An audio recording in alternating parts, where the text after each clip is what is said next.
আজকের মজার গল্পটি গোপাল ভাঁড়ের উচিত বক্তা। গোপালের পাশের গ্রামে এক বুড়ো আর এক বুড়ি বাস করত। তাদের অবস্থা বেশ সচ্ছলই ছিল। বুড়ো বুড়ির হাতে বেশ কাঁচা পয়সাও ছিল।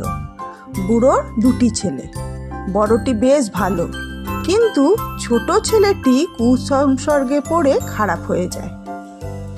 একদিন টাকার লোভে ছোট ছেলে বুড়ো বুড়ি দুজনকে খুন করে টাকা পয়সা হস্তগত করে পালিয়ে যায়। বড় ভাই মহারাজ কৃষ্ণচন্দ্রের দরবারে অভিযোগ করে। কয়েকদিন পরে রাজার লোকেরা ছোট ভাইকে ধরে নিয়ে আসে রাজার দরবারে। রাজা তাকে শাস্তির হুকুম দিতে যাচ্ছেন, এমন সময় একজন সভাসদ বললেন, মহারাজ, গুরুতর অপরাধে অপরাধী হলেও এই বালক বর্তমানে পিতৃমাতৃহীন, একে ক্ষমা করা হোক। মহারাজ সমস্যায় পড়লেন। গোপালকে বললেন, ওহে গোপাল, ছেলেটির সম্পর্কে কি করা যায়?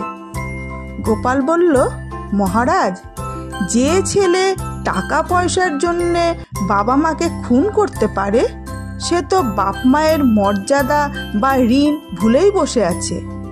তাহলে সে কি কখনো মাতৃপিতৃহীন অনাথ হতে পারে? অতএব ওর যোগ্য শাস্তি পাওয়াই উচিত। মহারাজ গোপালের কথার গুরুত্ব উপলব্ধি করে যথাযোগ্য বিচার করলেন।